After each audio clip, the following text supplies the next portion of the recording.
Pemirsa, Otoritas Jasa Keuangan atau OJK mengimbau masyarakat untuk kembali bebenah keuangan usai Hari Raya Idul Fitri 1445 Hijriah. Pasalnya pada momen libur Lebaran masyarakat mengalami kondisi keuangan yang tidak teratur bahkan melakukan hutang.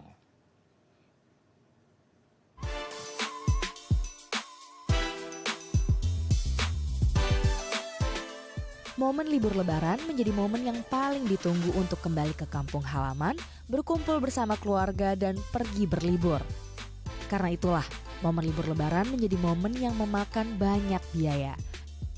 Otoritas Jasa Keuangan atau OJK pun mengimbau masyarakat untuk kembali bebenah keuangan usai Hari Raya Idul Fitri 1445 Hijriah atau Lebaran 2024. Pasalnya, pada momen spesial ini tidak sedikit masyarakat mengalami kondisi keuangan yang tidak teratur. Bahkan tidak sedikit yang berhutang untuk menutupi kebutuhan biaya sehari-hari. Ya, untuk membahasnya lebih lanjut kita telah terhubung langsung dengan Barista Zwestika selaku perencana keuangan. Kita langsung sapa narasumber kita hari ini. Selamat siang Barista, Assalamualaikum. Apa kabar di sana Mbak? Selamat siang, Waalaikumsalam. Sampai greget jawabnya ya.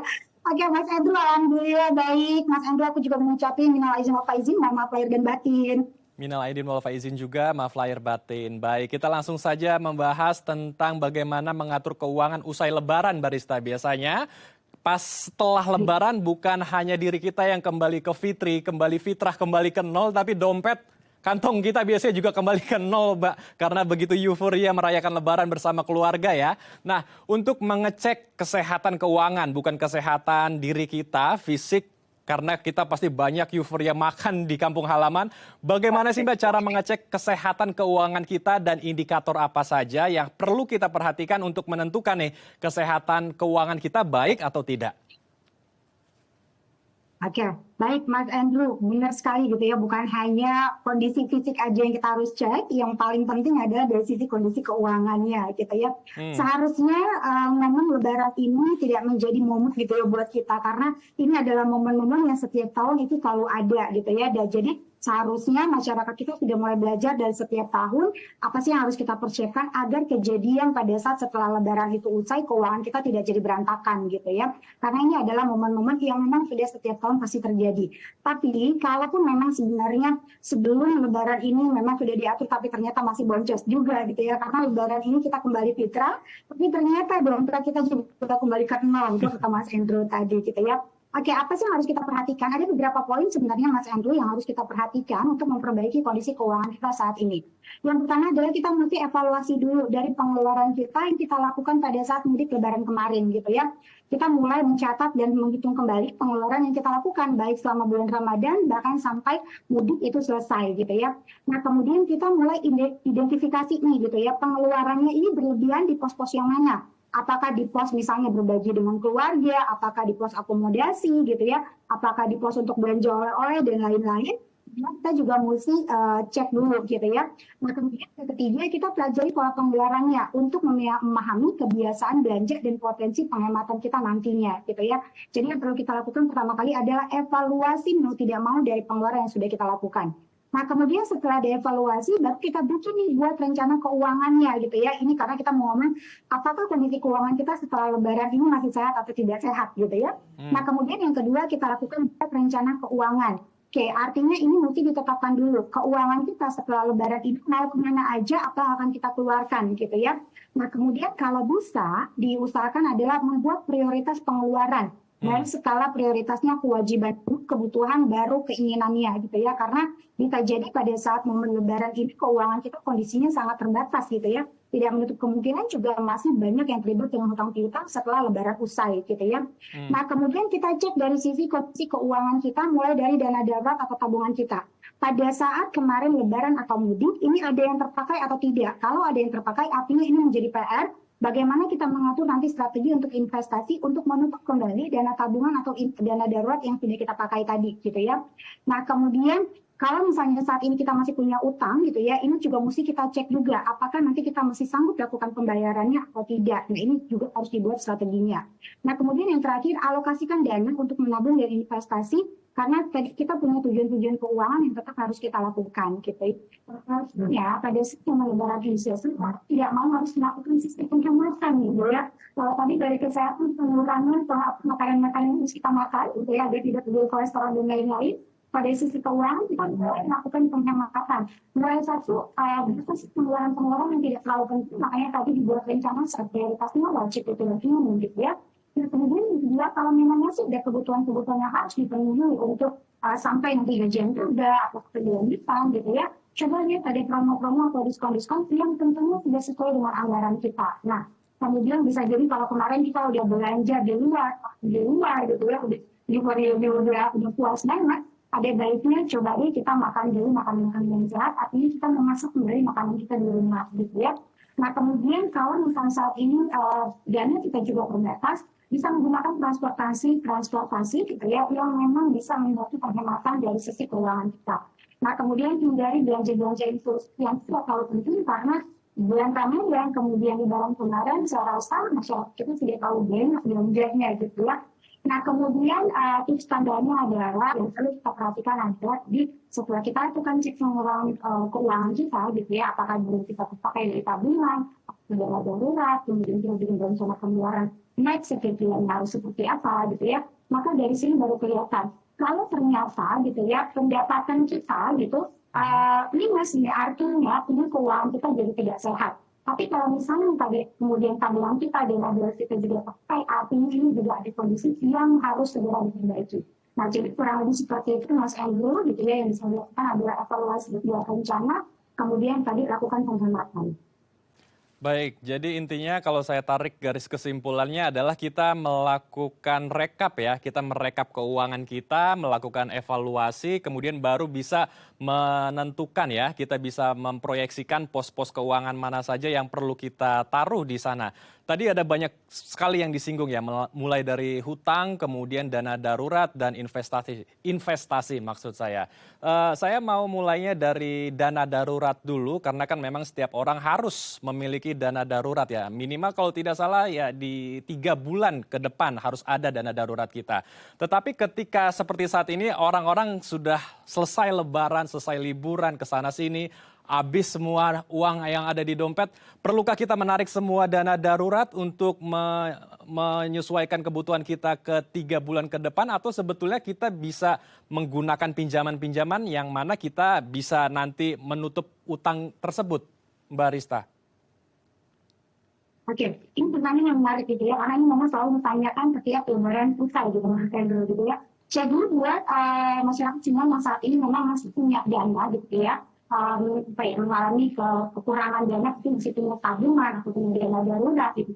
Bisakah dana darurat tabungan ini digunakan untuk membiayai kebutuhan hidup kita sampai nanti gajian itu tidak kembali, kemudian kita memperbaiki kondisi keuangan kita. Sebenarnya boleh-boleh aja, tapi dengan catatan, dana darurat tabungan ini kita gunakan untuk memperpanjang kehidupan kita, mesti dicatat bahwa ini adalah sebagai piutang gitu ya. Jadi pada saat nanti gajian atau dapat bonus dan lain-lain, dana yang kita gunakan harus segera ditutup kembali gitu ya. Jadi jangan sampai kayak ada bocor udah kepake kemudian nggak bisa lagi ini bocor, malah nanti bikin modal keuangan kita jadi berantakan.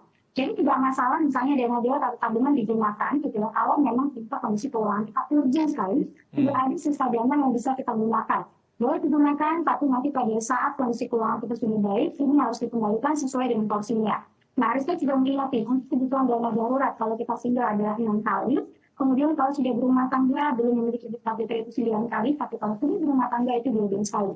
Boleh tentunya dari pengeluaran ataupun dari pendapatan. Contoh misalnya, saat ini kita punya pendapatan 10 juta karena sudah berkeluarga, maka dana daruratnya dari itu pendapatan artinya 120 juta. Kalau terpakai misalnya itu 3 bulan ke depan, misalnya dipakai 30 juta, maka jangan lupa gimana caranya itu 3 bulan ke depan kita harus melihat pengeluaran yang kita bisa kurangi. Kemudian bagaimana cara kita menarik pendapatan untuk bisa menutup kembali 30 juta yang tadi kita sudah gunakan. Kurang lebih seperti itu Mas Endel. Baik, asal kita bisa mampu ya untuk mengembalikannya kalau kita mau Yes. berhutang juga dan kalau kita menggunakan dana darurat ya dana daruratnya juga dikembalikan seperti semula agar ketika nanti ada apa-apa ada uang yang bisa membackup kita pada saat kejadian yang ada di luar dugaan ya. Yes. Baik, saya juga ingin membahas Dan tentang tadi mengandalkan juga kalau misalnya gitu yang punya tabungan, dia punya dana darurat, tidak berhutang, dipastikan dulu gitu ya pada saat memutuskan untuk berhutang, itu sebenarnya akan kebutuhan-kebutuhan kita seperti apa, kemudian pendapatan kita nanti kira-kira bisa nggak untuk membayar hutang tersebut. Jangan sampai pada saat kita melakukan hutang kita tidak mempunyai mitigasi resikonya. Karena pada saat berhutang kita cuma berpikir bahwa oke ini nggak hutang aja. Aku tidak baik. berpikir kalau misalnya mereka gagal bayarnya itu harus seperti apa. Nah, ini juga harus diingatkan nih Mas Andri. Baik, menarik sekali perbincangan kita. Kita akan lanjutkan namun usai jeda ya Mbak Rista. Dan pemirsa Anda jangan kemana-mana karena kami akan kembali sesaat lagi.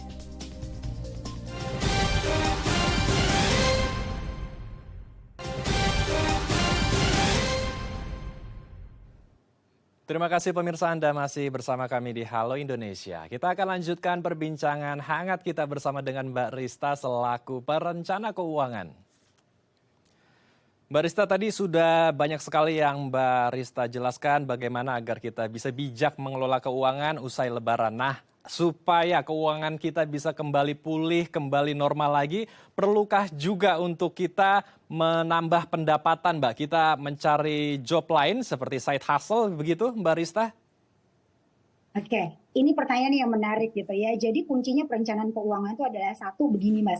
Kalau Hmm, misalnya memang tidak ya pendapatan kita kurang gitu ya. Jadi kuncinya dalam merencanakan keuangan itu adalah satu tambah sumber pendapatan atau kurangi pengeluaran. hmm. Mana yang mudah untuk kita lakukan gitu ya. Apakah tadi yang pertama nambah sumber pendapatan atau yang kedua kurangi pengeluaran. Tapi biasanya orang tuh selalu bilang kalau pilih dua-duanya agak berat, pilih salah satu juga berat gitu ya. Tapi kalau misalnya memang kita mau kondisi keuangan kita jadi lebih baik lagi, mau tidak mau dua-duanya harus dilakukan nih Mas Andrew gitu ya. Karena kalau hanya nambah pendapatan tapi pengeluarannya juga tidak terkontrol, ini juga agak sedikit repot gitu ya. Jadi percuma.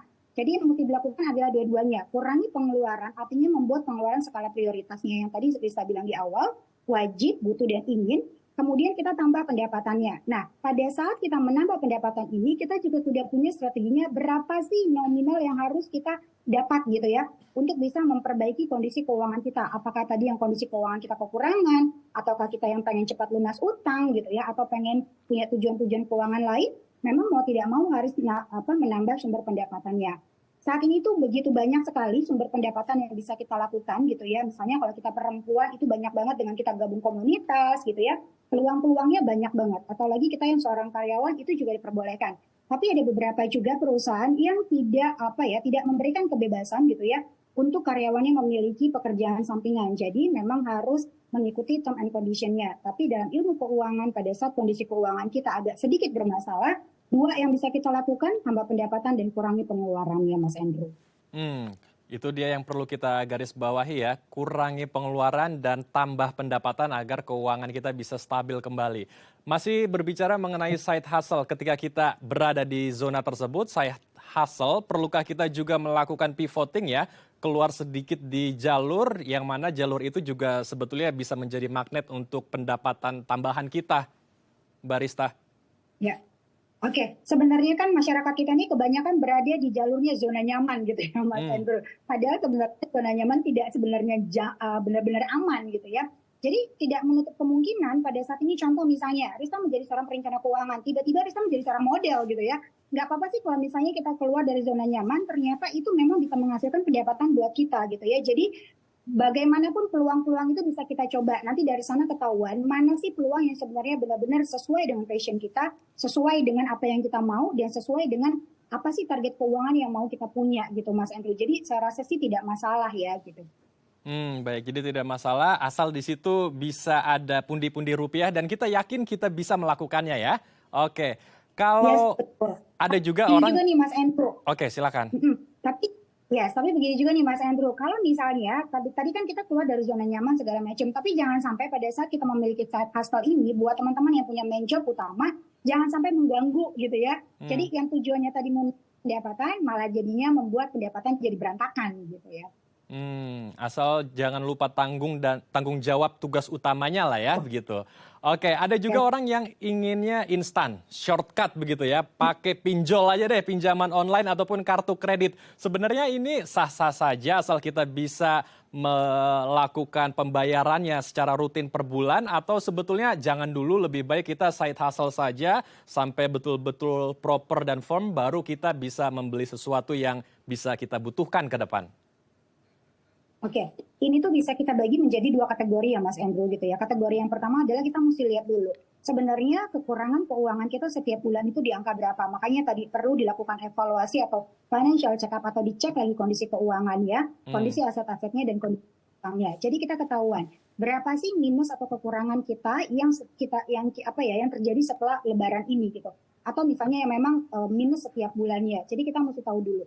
Kemudian ada juga kelompok orang gitu ya, yang sebenarnya dia juga nggak minus gitu ya, tapi ternyata habitnya juga pengen ngutang dan lain-lain. Jadi ini kita ada dua kategori gitu ya. Nah saat ini yang kita bahas kategori yang pada saat setelah mudik selesai gitu ya, kita memiliki tanggungan, tapi ternyata kondisi keuangan kita mengalami kekurangan gitu ya. Nah yang pertama adalah boleh nih melakukan pinjaman, baik kita pinjol gitu ya, atau misalnya menggunakan kartu kredit. Balik lagi, boleh-boleh aja, tapi dengan syarat adalah pada saat kita mengambil pinjaman atau kita menggunakan kartu kredit tersebut, kita sudah mesti tahu batasan penggunaannya, kemudian bagaimana cara melakukan pembayarannya gitu ya. Apakah dari kondisi keuangan kita nanti setelah memang menggunakan pinjaman atau kartu kredit ini menjadi lebih baik, kemudian kita bisa memperbaiki kondisi keuangan kita dan bisa lakukan pembayaran, tidak masalah. Tapi kebanyakan yang tadi bilang di awal juga, pada saat kita memutuskan untuk berhutang, tidak pernah berpikir apakah nanti bisa bayar atau enggak. Yang penting enggak kekurangan dulu deh gitu ya. Langsung main ngutang aja, gunakan kartu kredit tanpa tahu berapa sih limit yang harus digunakan, mengajukan pinjaman tanpa tahu bagaimana nanti kita melakukan pembayarannya. Jadi menurut saya adalah boleh-boleh aja gitu ya menggunakan kartu kredit ataupun pinjol tadi, tapi pastikan bisa ada kemampuan untuk melakukan pembayarannya. Karena kalau misalnya kekurangannya ini urgent banget, sedangkan kita menunggu side hustle dalam 1 hari, 2 hari atau seminggu, belum tentu kita dapetin pekerjaannya nih Mas Andrew. Belum tentu juga ini menghasilkan gitu ya. Jadi kita lihat ini ada dua kondisi yang berbeda. Kalau mendesak sekali tidak masalah menggunakan misalnya pinjaman gitu ya, tapi pinjamannya juga harus yang secara legal dan kita tahu gitu ya apa aturan mainnya, bunganya, keterlambatan pembayarannya seperti apa, kita juga mesti pahamin. Kemudian penggunaan kartu kreditnya juga kita tahu bagaimana pembayaran dan lain-lain, jatuh temponya juga kita paham. Tapi kalau misalnya kita memang enggak deh masih bisa kategori yang tidak terlalu kurang sekali keuangannya, tidak terlalu bermasalah, maka tidak masalah kita nunggu dulu dari sisi side hustle. Siapa tahu kita punya target yang dalam 1 minggu ini sudah bisa menghasilkan atau 2 minggu sudah bisa menghasilkan pendapatan. Kurang lebih seperti itu Mas Andrew. Baik, luar biasa sekali inputnya. Terakhir Mbak Rista, setiap orang memiliki profesi pekerjaan yang berbeda-beda, gaji pun juga berbeda-beda, pengalaman setiap orang juga pasti berbeda-beda. Apa pesan Barista agar kita dari setiap kelompok manapun bisa bijak mengelola keuangan sehingga bisa bertahan setelah libur Lebaran, Barista? Baik, setuju dengan Mas Andrew gitu ya. Ngomongin tentang keuangan ini adalah sebuah seni gitu ya. Bagaimana cara kita mengelola keuangan, kemudian bagaimana cara kita mendapatkan, bagaimana cara kita menggunakannya, dan bagaimana cara kita mengembangkannya. Dan seni ini setiap orang udah pasti berbeda-beda gitu ya. Tapi yang satu yang pasti, seberapa besar pun pendapatan kita atau seberapa kecil pun pendapatan kita, tetap harus dilakukan penganggaran keuangan atau anggaran budgeting dengan tepat gitu ya. Karena kalau tidak digunakan atau kita tidak membuat anggaran atau budgeting dengan tepat, maka tujuan-tujuan keuangan kita juga jadi berantakan gitu ya. Jadi masalah keuangan ini bukan harus dengan nominal yang besar gitu ya, tapi dengan nominal yang kecil itu pun tetap harus dilakukan anggaran gitu ya. Jadi buat teman-teman semua gitu ya, masyarakat Indonesia mau tidak mau, yuk kita harus punya mindset satu bahwa uang itu tidak selamanya selalu hadir dalam kehidupan kita ya. Uang juga bisa hilang dalam sekejap, uang juga bisa aja kita yang nggak ada gitu ya. Jadi pastikan uang tidak selamanya hadir dalam kehidupan kita. Kemudian yang kedua, bijaklah mengelola uang, karena kalau bukan kita yang bijak mengelola uang, maka kita yang akan dikelola oleh uang gitu ya. Jadi yang ketiga, pastikan kita punya anggaran skala prioritasnya dengan tepat dan tidak perlu membandingkan kehidupan kita dengan orang lain, karena setiap keuangan orang itu punya tantangannya masing-masing. Just fokus, tahu tujuannya, tahu anggarannya, punya awareness yang cukup gitu ya, bahwa kondisi keuangan kita saat ini adalah di sini, maka lakukanlah dengan sesuai yang ada di sini. Kurang lebih seperti itu sih Mas Andrew. Baik, kita harapkan diskusi kita bisa membuka mindset masyarakat luas dan pemirsa di rumah ya, agar bisa lebih bijak lagi mengelola pemasukan dan pengeluaran sehingga setelah Lebaran keuangan kita bisa pulih kembali. Terima kasih Mbak Rista telah berbagi waktu dan informasi bersama kami di Halo Indonesia. Salam sehat, Assalamualaikum Mbak Rista. Waalaikumsalam Mas Andrew, sehat selalu semuanya. Terima kasih. Pemirsa, pemuda di Kota Medan mengubah limbah styrofoam menjadi sebuah kreasi yang bernilai jual. Informasinya usai jeda di Halo Indonesia.